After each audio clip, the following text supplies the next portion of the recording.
Assalamualaikum warahmatullahi wabarakatuh. Perkenalkan, nama saya Nisa. Saya adalah dosen pengampu mata kuliah aplikasi komputer 1 untuk kelas E. Dan tentunya nanti selama 1 semester ke depan, saya akan berkenal dengan kita berbagi ilmu nantinya. Dan saya ucapkan untuk teman-teman sekali lagi selamat karena sudah diterima di Budaya Bangsa. Semoga nantinya ilmu yang didapatkan selama pendidikan di sini akan menjadi berkah untuk teman-teman sendiri. Untuk selanjutnya hari ini saya akan mengisi perkenalan aplikasi komputer dan kontrak kerja untuk kuliah aplikasi komputer 1 ini. Jadi kita akan lanjut ke teman yang pertama.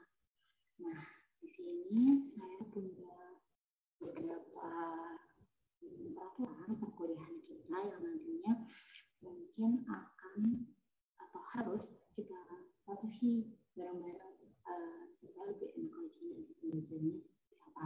Nah, di sini mungkin teman-teman aplikasi komputer itu apa sih, kok nggak nyambung banget sama jurusanku. Mungkin ada beberapa yang berpikir seperti itu, kenapa sih harus ambil ini.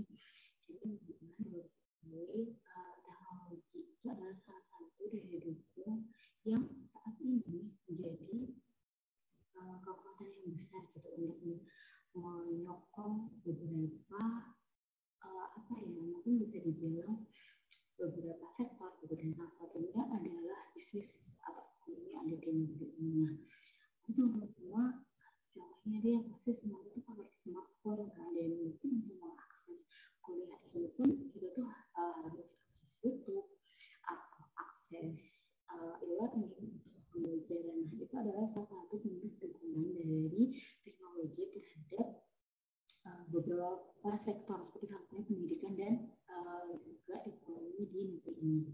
Nah, oke, kita mulai aja. Aplikasi komputer ini menggunakan kelasnya adalah kelas 1 RF. Nah, agenda hari ini tuh apa aja sih, Bu? Gitu. Agenda hari ini, pertama saya akan membacakan kontrak kuliah untuk teman-teman dan saya sendiri sebenarnya. Jadi kontrak ini harus kita pahami bareng-bareng supaya lebih enak nanti 1 semester ke depan untuk pembelajaran itu seperti apa, lalu tugas-tugasnya itu harus dikumpulkan seperti bagaimana. Mungkin ini hal yang sangat baru sekali untuk teman-teman, tapi semoga dengan kerjasama yang baik juga, semoga nantinya akan lebih gampang gitu. Dan yang kedua, saya akan bacakan capaian pembelajaran. Yang ketiga akan ada materi, dan juga yang keempat ada tugas. Nah, nggak usah dikecil dulu tugasnya, mungkin teman-teman bisa kok, pasti ini masih pertama. Seperti teman-teman udah langsung ada tugas itu, disayangkannya saya tidak bisa menghilangkan, jadi memang harus ada tugas. Oke? Nah, ini bukan foto saya, tapi di ini bisa dilihat kan teman-teman, bisa lihat video saya juga. Nama saya Lolanda Anissa, dan teman-teman bisa menghubungi saya dengan 2 cara, yaitu yang pertama dengan email dan kedua adalah WhatsApp. Di sini sudah saya cantumkan email dan WhatsApp saya. Nah, nanti di akhir video ini saya akan minta teman-teman mengisi untuk absensi, yang dimana teman-teman harus menyertakan nomor WhatsApp teman-teman supaya bisa kita membentuk grup supaya lebih enak. Nanti diskusinya bisa lewat grup WhatsApp. Nah, ini materi perkuliahan apa saja sih sebenarnya dipelajari di aplikasi komputer ini gitu. Yang pertama, bentar deh, teman-teman akan menemui 3 hal mungkin ya untuk di perkuliahan ini. Yang pertama, teman-teman harus mengerjakan tugas. Nanti di pertengahan ada UTS dan juga ada UAS. Nah, materi yang akan diberikan untuk kegiatan UTS dan UAS itu adalah yang ada di dalam layar sekarang ini. Yang pertama ada pengamat aplikasi komputer yang akan kita pelajari hari ini.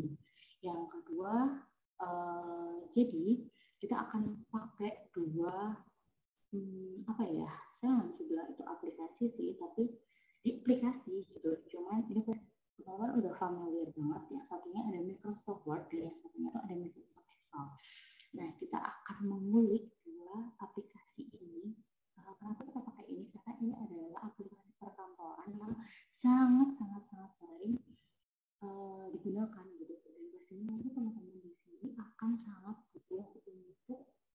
mengetahui bisa memakainya dan juga tampil dalam penggunaannya itu yang kita harapkan. Nah, nanti bisa dibaca sendiri. Sebelum UTS kita materinya akan Microsoft Word, lalu ada UTS. Setelah UTS akan dilanjutkan dengan materinya Microsoft Excel, lalu ada UAS. Nah, kalian bisa baca sendiri ya materi perkuliahannya itu seperti apa. Nah, terus gimana nih penilaiannya? Saya bisa jawab penilaian itu dari apa aja sih, Bu? Yang pertama, teman-teman mengerjakan tugas. Dan nanti akan kasih beberapa sih. Mungkin di pertemuan kita akan ada tugasnya di sana, teman-teman akan nilai. Nah, nilainya teman-teman nanti akan berbobot 20%. Lalu ada lagi, kalau misalnya pengen dipilih lagi, ada UTS sama UAS. Nah, kayaknya di situ Bu. Tidak. Presensi, etika, dan keaktifan, saya juga akan nilai dari yang teman-teman apa ya, mungkin akan menanyakan. Jadi kalau presensi nih, yang masuk sama 4 tatap muka, sama yang nggak masuk, misalnya 2 atau 3 kali, itu akan sangat berpengaruh sama persentase presensinya. Jadi diusahakan kalau masuk ya 4% pengumuman tatap muka, ya walaupun itu secara online. Lalu ada etika tanah. Etika ini biasanya kan saya nilai saat kita akan ada beberapa kelas Zoom atau pakai Google Meet. Nah, di situ saya akan menilai etika teman-teman saat ditanya pakaiannya apa gitu. Jadi mungkin dari situ saya akan menilai etikanya teman-teman. Itu juga akan ada poin tersendiri. Nah, yang terakhir dari keaktifan. Keaktifan ini biasanya aktif bertanya, lalu berkomunikasi dengan baik. Dan ini juga nyangkut etika ya. Maksudnya kalau misalnya kita mau tanya ke dosen itu sebaiknya menggunakan tata krama yang baik. Itu sih yang nanti akan dinilai. Nah, yang kedua ini ada nilai. Ini adalah rentang nilai. Jadi kalau misalnya teman-teman itu dapat nilainya 0 sampai 39, anggap aja teman-teman udah nilai 30. Nah, itu tuh nanti angkanya akan di A. Kalau teman-teman misalnya ada yang dinilai 78, itu akan mendapatkan konversi nilainya ke B+. Seperti itu. Nah, apalagi sih Bu yang perlu saya ketahui dari mata kuliah ini? Nah, ini adalah kesepakatan kuliah yang saya bikin. Yang pertama itu waktu kuliah. Absensi di awal perkuliahan sesuai jadwal. Jadi karena jadwalnya ini adalah hari Kamis, jam 8 sampai setengah 11 pagi. Jadi saya harapkan teman-teman bisa absen di waktu yang itu. Selain itu saya anggap tidak masuk tanpa alasan. Apabila teman-teman nggak mengisi absensi atau menghubungi saya di waktu perkuliahan itu. Teman-teman nggak bisa tuh absennya tuh di hari Rabu jam 7 itu nggak bisa. Jadi harus benar-benar waktu perkuliahan.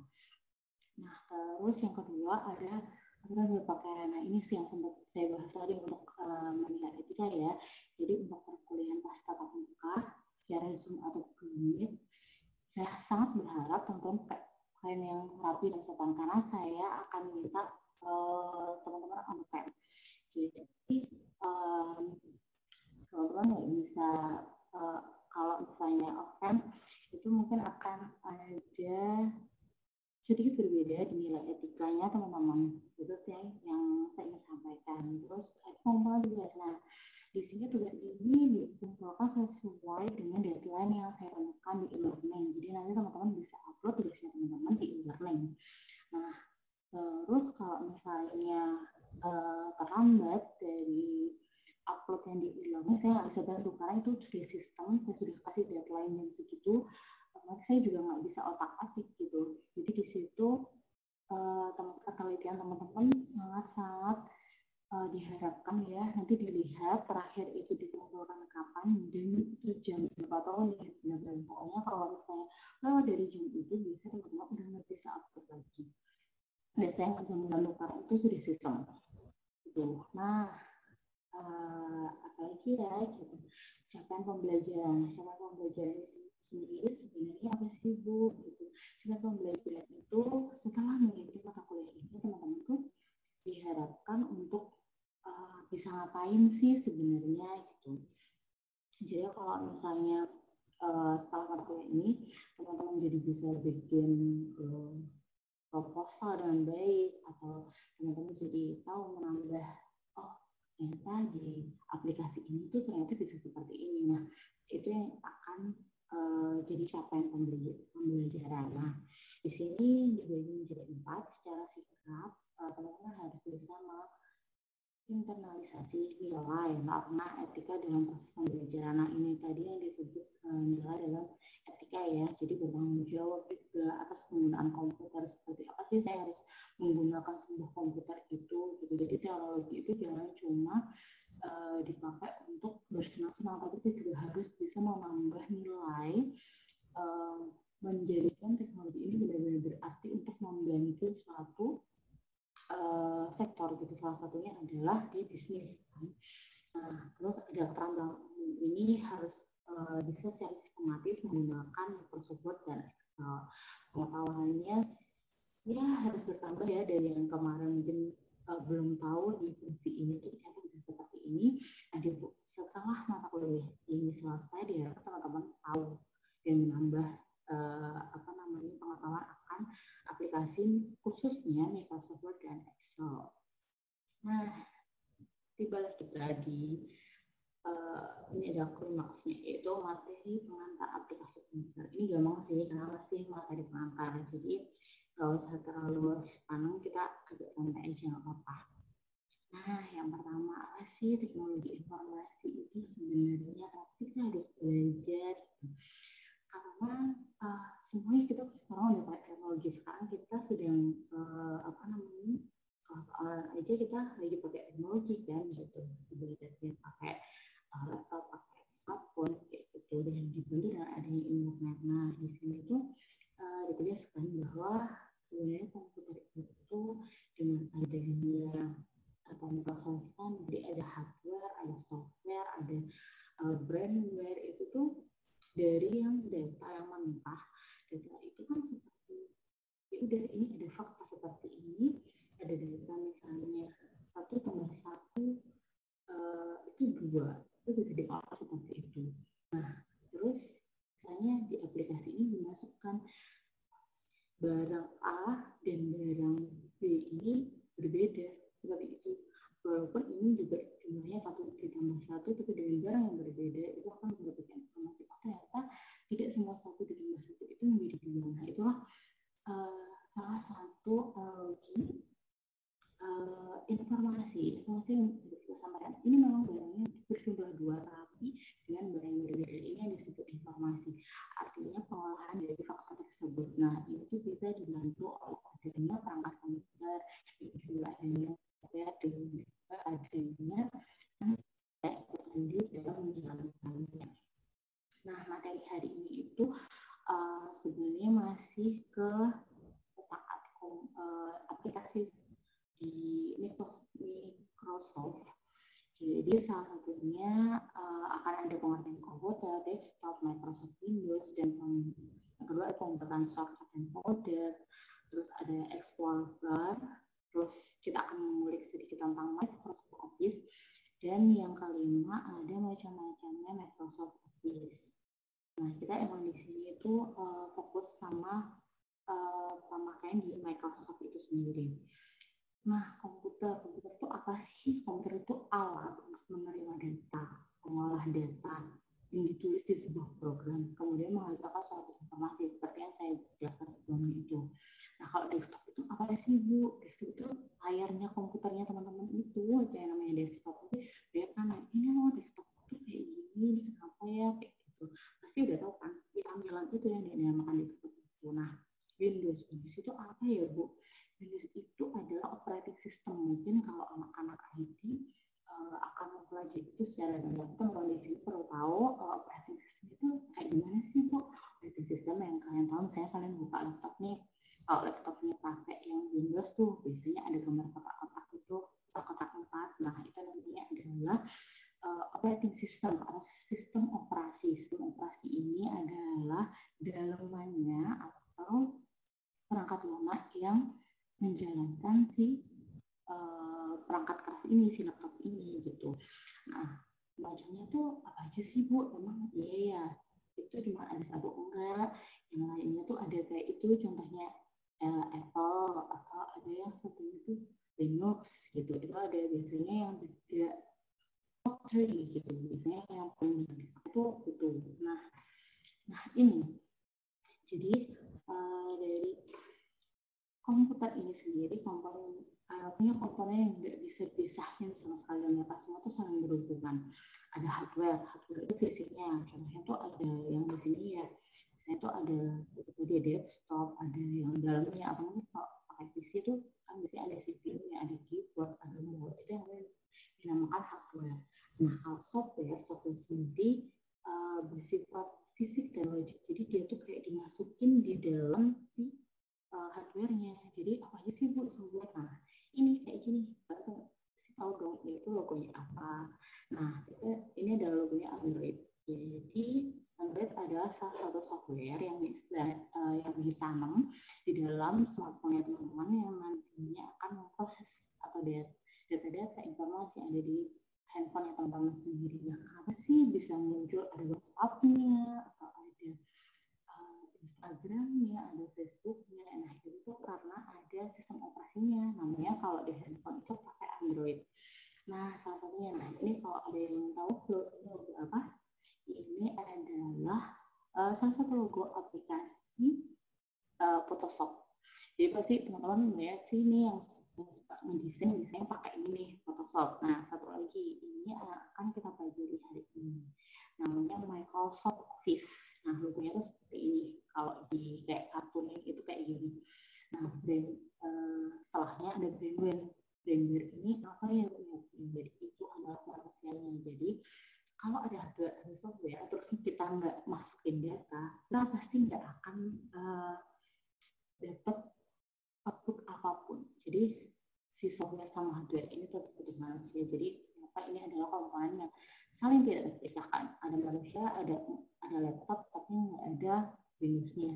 Terus mau ngapain? Laptopnya nggak bisa diapa-apain. Ada software, ada manusianya. Mau ditaruh di mana software-nya? Kan nggak bisa tetap-tepan. Gitu. Jadi kenapa tiga komponen itu benar-benar nggak bisa dipisahin sama sekali. Selanjutnya, nah ini tuh ada bagian-bagian dari desktop. Desktop itu ya layar yang ada di PC-nya teman-teman sendiri. Nah yang kedua ada wallpaper. Nah wallpaper ini tuh teman-teman tahu dong, yang bisa digonta-ganti. Ada fotonya teman-teman, ada foto-foto yang berasal dari bawaannya si laptop sendiri. Nah itu yang dinamakan wallpaper. Lalu yang ketiga ada ini icon. Jadi icon itu apa sih, kayak tombol-tombol yang bisa pencet nanti mengeluarkan suatu fungsi gitu. Kalau misalnya ada logonya WhatsApp tuh, nah itu namanya icon WhatsApp gitu. Nah taskbar ini biasanya tuh kayak gini. Nah ini kan logonya Windows kan. Nah itu biasanya di bawah ini namanya taskbar. Apa sih beda sama ini tuh? Nah beda, kalau icon ini biasanya tuh kayak bisa ditaruh di desktop di atas atau di mana. Kalau taskbar itu dia tuh khusus kayak ini, ada tempatnya sendiri dan dia hanya bisa diklik di situ. Salah satunya adalah logo kayak gini. Nah logo ini kan biasanya untuk kayak kalau kita mau nyari aplikasi yang ada di laptop atau kita mau shutdown, mau matikan, biasanya itu kan cuma ada di sini kan, dia tuh nggak bisa dipindah di mana-mana. Itulah kenapa dia dinamakan tuh taskbar, jadi bisa benar-benar bisa di situ. Start menu. Nah, start menu tadi ya termasuk taskbar itu sih sebenarnya. Nah, kita tuh bisa klik, lalu dia tuh akan keluarkan muncul semua menu yang ada di laptopnya teman-teman. Nah, ini seperti yang saya tahu sebelumnya. Nah, itu tuh ada Windows sistem operasi. Nah, ini tuh ini punya Windows. Kalau ini Pak Apple, nah ini punya Linux. Linux ini biasanya sistem operasinya tuh ada namanya Ubuntu. Kalau ini biasanya iOS, kita tahunya. Nah, ada satu lagi ya sebenarnya pakai Android itu. Nah, kalau yang ini biasanya namanya Windows, atau kalau jadul banget tuh namanya DOS atau namanya Windows. Nah, ini kita akan masuk di pembahasan shortcut dan folder. Shortcut itu apa sih Bu? Shortcut identitas. Jadi kalau misalnya kalian tuh nggak ingat, aduh film yang misalnya film Avengers itu kalau di mana ya? oh ya udahlah ada shortcutnya, aku klik aja, itu otomatis langsung masuk ke film aku itu sendiri. Kalau folder itu kan informasinya biasanya teman-teman, oh ini folder film, nah itu bakalan kalau diklik semua isinya bakalan film. Nah cara membuat kayak gimana ya Bu? Nah ini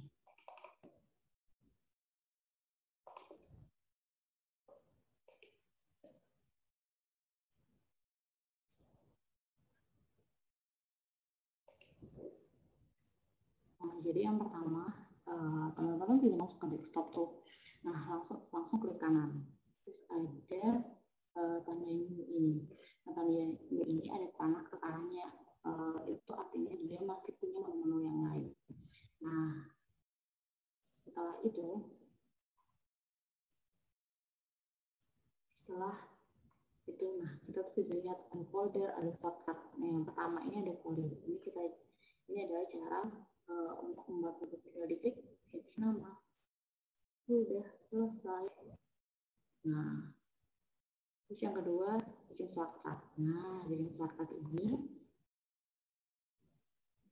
nah di sini kalau misalnya teman-teman kayak gini, aku pengen nih bikin shortcutnya untuk film nih, aku nggak hafal gimana ya ini letaknya film, udah aku bikin aja lah kayak gini. Nah kalian bisa cari di mana itu filmnya, terus diklik di folder yang ada filmnya itu, langsung oke. Nah di sini kasih nama aja folder film gitu. Nah saya kasih nama, terus di finish deh. Udah, dia udah akan muncul shortcutnya di desktop teman-teman. Jadi kalau teman-teman mau cari, tinggal klik di shortcutnya, nanti otomatis teman-teman akan masuk ke folder itu. Nah ini tuh selanjutnya, ini cara edit nama folder. Jadi klik kanan, rename, langsung dari nama folder. Nah itu juga berlaku untuk yang shortcut. Klik kanan, rename, terus ganti nama shortcutnya.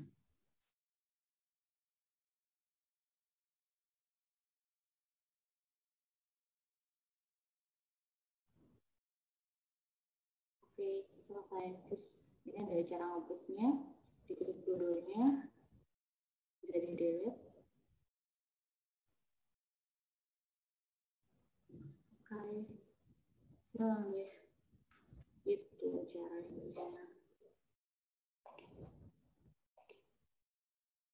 Udah kan, udah banget pasti orang udah tahu nih kalau kayak gini.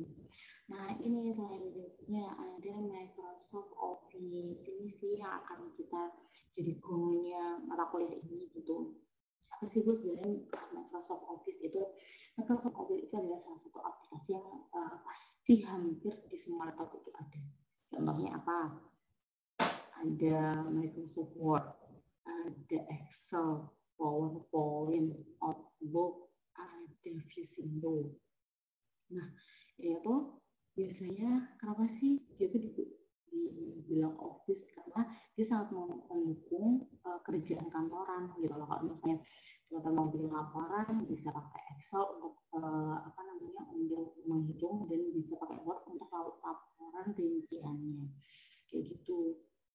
Nah ini cuma sekedar artinya sih, Excel itu apa, dia tuh aplikasi lembar kerja yang didistribusikannya itu untuk mengolah angka dan seperti itu. Kalau Word itu untuk mengolah kata atau word processor, di situ dituliskan. Lalu yang ketiga contohnya ada PowerPoint. Nah biasanya ini salah satunya produk PowerPoint ini yang sekarang lagi saya pakai, misalnya PPT biasanya kita bilang kayak gitu. Oke, ini adalah aplikasi yang akan kita pakai untuk praktikum. Jadi yang pertama pakai Word dulu sebelum UTS, lalu setelah UTS nanti akan pakai Excel. Nah, pasti semuanya udah install dan semuanya udah bisa nyoba. Nanti setiap pertemuan akan saya pandu untuk pembuatan praktikumnya. Jadi nanti selesai mata kuliah saya biasanya akan ada tugas yang akan teman-teman kerjakan. Nah, oke, nah di sini udah ada nih. Jadi untuk tugas silahkan teman-teman cek e-learningnya dan jangan lupa diupload tugasnya. Nah untuk absen hari ini gimana Bu? Gampang. Download materi ini, terus klik ke sini. Nanti otomatis teman-teman akan absen, masuk ke Google Form, dan dari sana saya akan tahu teman-teman sudah mengikuti materi ini atau tidak. Jadi kalau teman-teman nggak nonton YouTube saya, nggak download materi saya, otomatis teman-teman nggak akan tahu cara absennya seperti apa. Nah gitu, jadi saya harapkan semuanya makanya nonton video pembelajarannya dan download materinya, nanti bisa diklik di sana di tautannya. Nanti di sana akan ada form di mana teman-teman harus mengisikan sesuatu di sana. Jadi nanti akan otomatis kekirim ke saya. Itu adalah salah satu cara absensi saya. Nah, oke, ternyata sudah selesai. Terima kasih sekali sudah mengikuti video pembelajaran di sini. Saya harapkan untuk satu semester ke depan, mohon kerjasamanya untuk selalu lihat materi pembelajaran dan juga untuk kerjakan tugasnya dan juga absen. Jangan lupa karena itu merupakan salah satu kriteria penilaian yang nanti akan saya lakukan untuk teman-teman.